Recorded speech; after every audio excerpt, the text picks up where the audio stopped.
इस पार्ट की शुरुआत में हम देखते हैं कि इविल ड्रैगन्स का बॉस क्रोम और सैली को कह रहा होता है, तुम जैसे कीड़े जो मेरे एरिया में आकर मुझसे ही लड़ाई करने के बारे में सोच रहे हैं, मैं तुम्हें मार दूंगा। और अपने साथियों से कहता है, जाओ और जो भी इन्हें मारेगा उन्हें मैं बहुत ही ज्यादा बड़ा इनाम दूंगा, तो इसलिए अपनी पूरी कोशिश करना। ये सुनकर उसके साथी भी बहुत ज्यादा खुश हो जाते हैं और वो क्रोम और सैली को मारने के लिए तैयार हो जाते हैं, जिन्हें देखकर क्रोम भी सोच में पड़ जाता है, अब मुझे क्या करना चाहिए। आखिरकार ये इतने सारे आदमी आकर अगर मेरे साथ लड़ेंगे तो मैं इनके साथ नहीं लड़ पाऊंगा और हार जाऊंगा, क्योंकि अब तो सैली के पास भी इतना स्टेमिना नहीं बचा है कि वो इनके साथ लड़ाई कर पाए और मेरा साथ दे पाए, इसलिए हमारे जीतने के चांस और भी ज्यादा कम हो जाते हैं। हमें लड़ाई करने के लिए कोई और ही रास्ता निकालना होगा ताकि हम इनसे लड़ते वक्त अपने आप को चोट खाने से बचा पाए और इन्हें आराम से हरा पाए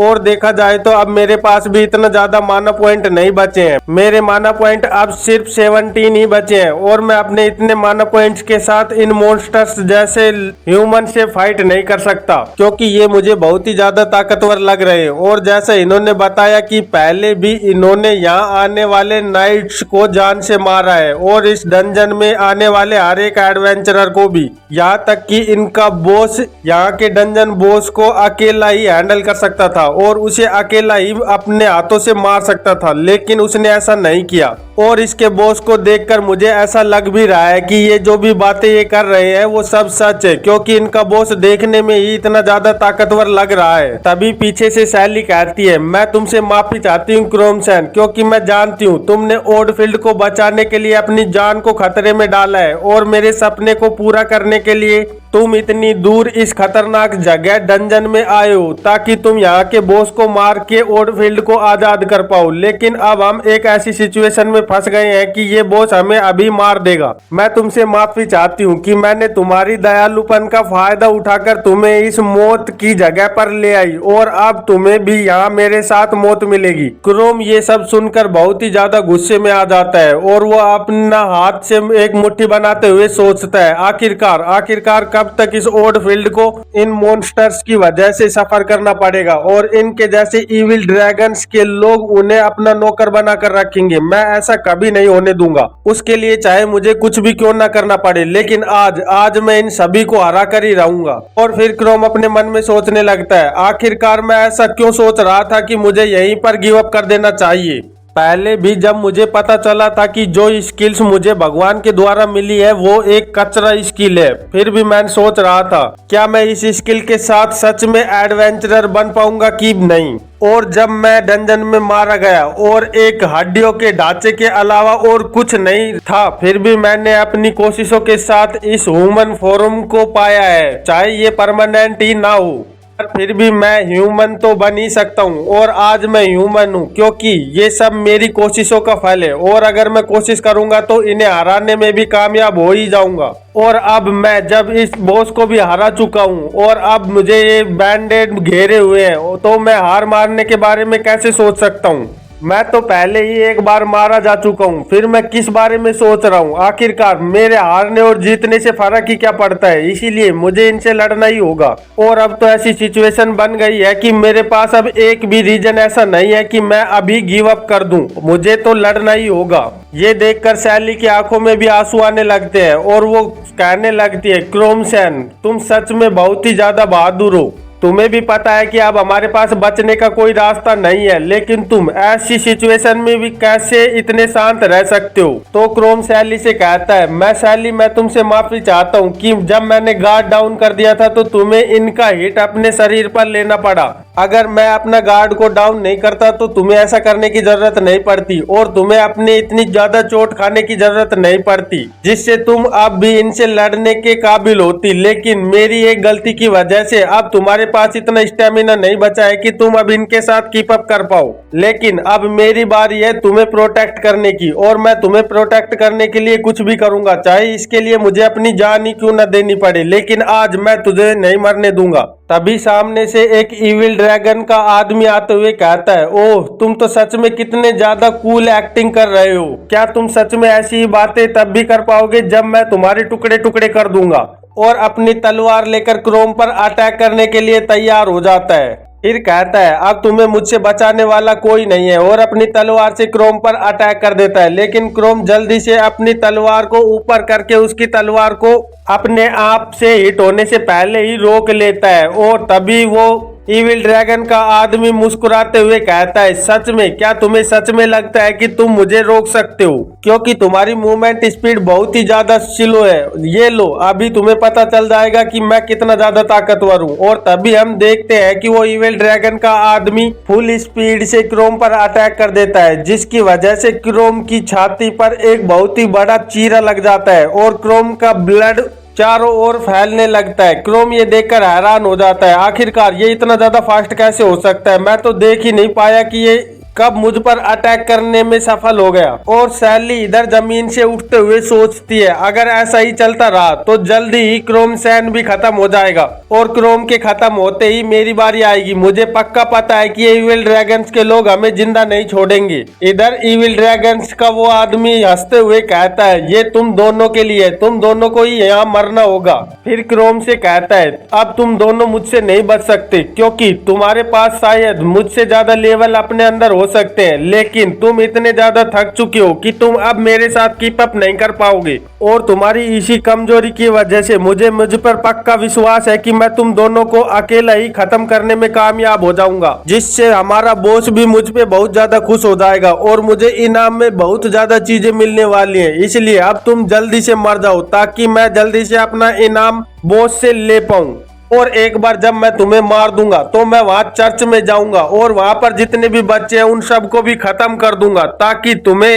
याद करने वाला इस टाउन में और कोई भी ना बचे। मुझे पूरा विश्वास है कि मौत उनके लिए एक जिंदगी में इम्प्रूवमेंट ही है, क्योंकि अगर वो जिंदा रहेंगे तो यहाँ हमारे नौकर बनकर रहेंगे और हम उन्हें बहुत ही ज्यादा टॉर्चर करने वाले हैं। इसलिए मैं उन बच्चों पर फेवर करने वाला हूँ और उन्हें एक ही झटके में खत्म कर दूंगा ताकि उन्हें यहाँ हमारी ज्यादा दास्तां स्वीकार करने की जरूरत ना पड़े और वो जल्दी ही अपनी जिंदगी से मुक्त हो जाए। फिर उन्हें और ज्यादा पैसों की भी जरूरत नहीं पड़ेगी। और सैली, तुम्हें भी उनके बारे में ज्यादा चिंता करने की जरूरत नहीं है क्योंकि तुम्हारे बाद मैं उनको भी तुम्हारे पास ही भेज दूंगा, क्योंकि ये तुम्हारी गलती है, क्योंकि तुमने ही इविल ड्रैगन्स के रास्ते में आने की गलती की है और अब तुम्हें इस गलती का हर्जाना भी भुगतना होगा। आज तो मैं तुम दोनों का ही चैप्टर क्लोज करने वाला हूँ। और फिर मुस्कुराते हुए कहता है मुझे तो ऐसा लगता है कि मुझे शायद उस ओल्ड आदमी को छोड़ देना चाहिए ताकि मुझे पता चल सके आखिरकार वो कितना ज्यादा तुमसे प्यार करता है। और जब मैं तुम्हारा चैप्टर क्लोज कर दूंगा तो टाउन में कम से कम एक तो ऐसा आदमी होना ही चाहिए जो तुम्हारे पीछे तुम्हारे लिए रो पाए। उसकी ऐसी बातें सुनकर हम देखते हैं कि सैली बहुत ही ज्यादा दुखी हो जाती है और वो अपना सर जमीन पर रखते हुए कहती है मैं माफी चाहती हूँ फादर एवरीवन, मेरी वजह से एक ऐसी सिचुएशन खड़ी हो गई है कि अब तुम्हारी जान भी खतरे में आ गई है। मैं आपसे माफी चाहती हूँ कि मैं तुम्हें बचाने के लिए अब और कुछ भी नहीं कर सकती। पर तभी हम देखते हैं कि क्रोम को इस बात से बहुत ज्यादा गुस्सा आ गया होता है और वो अपनी तलवार लेकर उस आदमी पर अटैक करने के लिए आगे बढ़ जाता है। पर वो इविल ड्रैगन्स का आदमी भी बहुत ही ज्यादा तेज होता है और वो जल्दी से उसके अटैक को डोज करते हुए कहता है ओह, मैंने तुम्हें अभी तक एक बार भी ऐसा नहीं कहा कि तुम दोनों अकेले अकेले ही ये फाइट लड़ने वाले हो और तुम्हें हराने के लिए सिर्फ इसी से ही लड़ना होगा और तुम्हें इविल ड्रैगन्स को हराने के लिए सिर्फ इस आदमी से ही लड़ना होगा। हम सभी मिलकर तुम्हें मारने वाले हैं, इसलिए ये मत समझना कि तुम्हें हमसे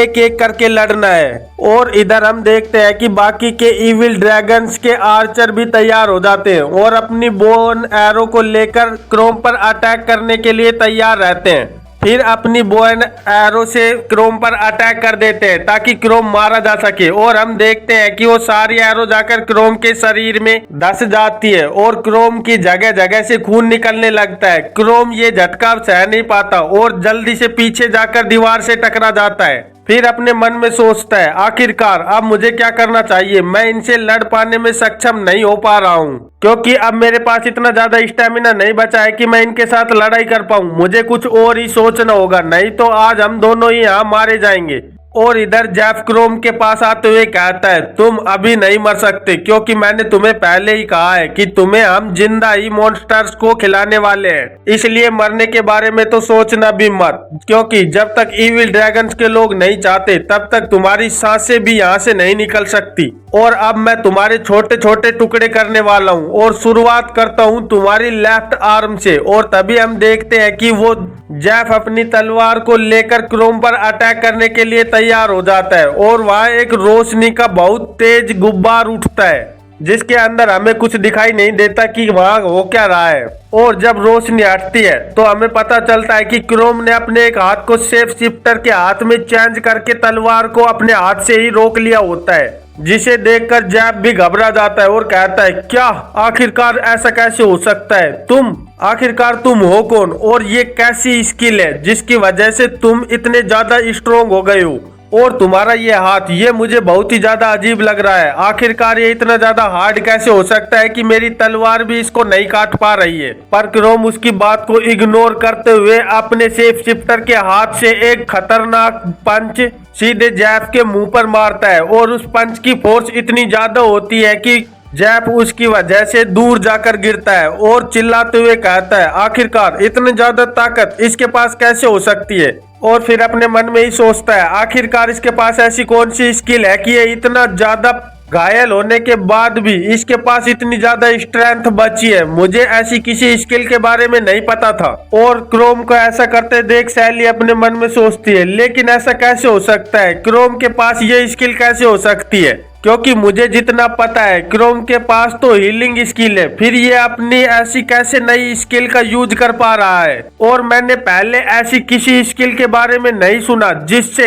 इतनी ज्यादा मॉन्स्ट्रस स्ट्रेंथ किसी के अंदर आ जाए। और इसकी ये लेफ्ट आर्म, इसे देखकर मुझे सच में बहुत ही ज्यादा बुरी फीलिंग आ रही है, आखिरकार ये क्या चीज है, ये तो देखने में ही बहुत खतरनाक लग रहा है, क्या सच में मैं क्रोम को अच्छे से जानती हूँ। और इधर इविल ड्रैगन्स का बॉस भी क्रोम को देखकर मुस्कुरा रहा होता है और कहता है सच में तुम्हारे पास कुछ तो गट्स है और अब तो मुझे तुमसे लड़ने में और भी ज्यादा मजा आने वाला है, इसलिए तुम तैयार रहो। और इधर क्रोम सैली की उन पिछली बातों को याद कर रहा होता है जब सैली उससे कहती है मुझे पता है कि तुम कोई बैड गाय नहीं हो सकती, क्योंकि जब मैंने तुम्हें पहली बार देखा था तभी मुझे पता चल गया था तुम एक बहुत ही ज्यादा अच्छे आदमी हो और मैं तुम पर विश्वास कर सकती हूँ। तो क्रोम अपने मन में सोचने लगता है अगर मैं सच कहूँ तो सच में सैली तुम सच में बहुत ही ज्यादा फूल हो, जो तुम इतने ज्यादा सैडी आदमी पर इतनी जल्दी विश्वास कर पा रही थी। पर मैं भगवान का शुक्र करता हूँ कि भगवान ने तुम्हें मुझसे मिलवाया, जिसकी वजह से मैं अपने आप को और ज्यादा बेहतर बनाने में सफल हो पाया हूँ।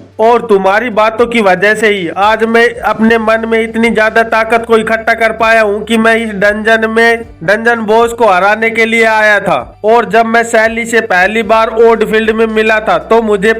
तो मुझे लगा था कि ये सच में बहुत ही ज्यादा खतरनाक हो सकता है और मैं इसे देखकर वहां से भाग गया था। पर जब इसने मेरा पीछा किया और मुझे लास्ट में आखिरकार पकड़ ही लिया तब मुझे पता चला कि ये सच में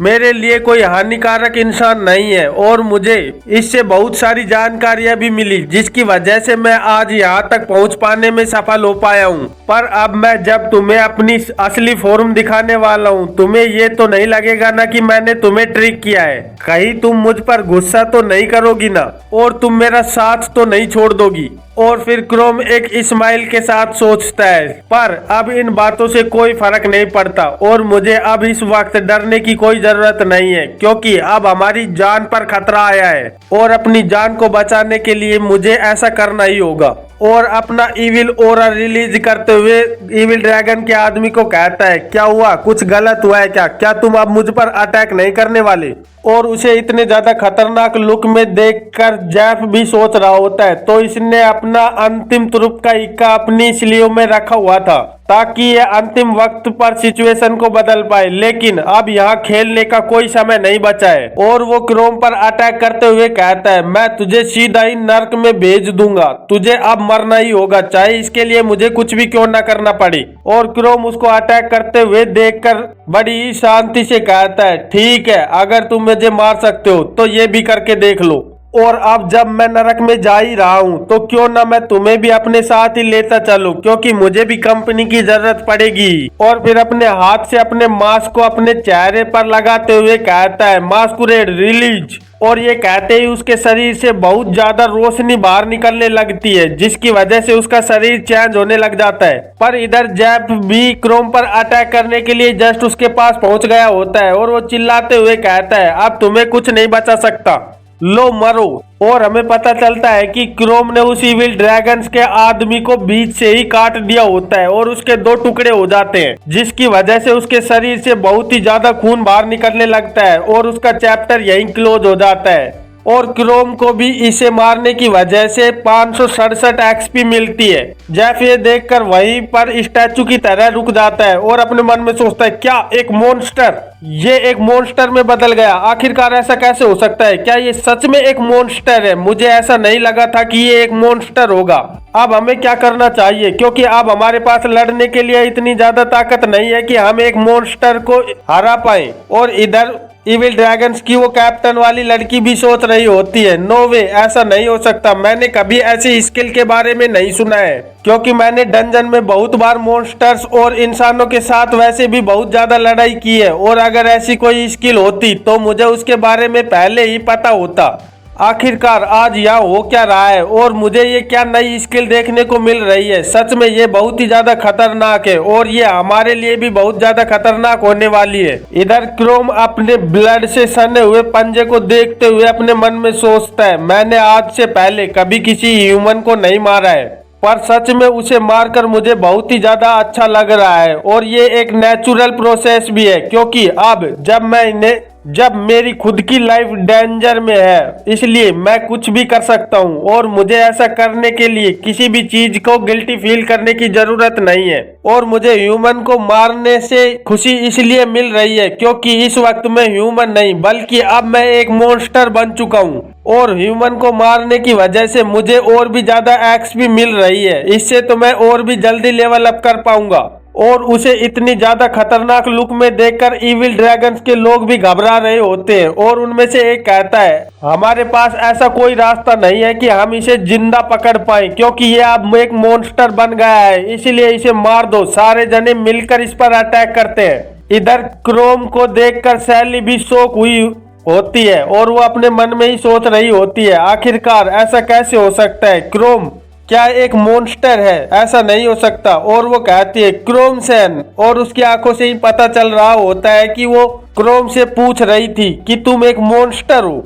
ये सुनकर और सैली को देखकर क्रोम अपने मन में सोचता है सॉरी सैली, मुझे ऐसा नहीं करना चाहिए था, मुझे पहले ही तुम्हें अपने बारे में सब कुछ बता देना चाहिए था, मुझे माफ कर देना। पर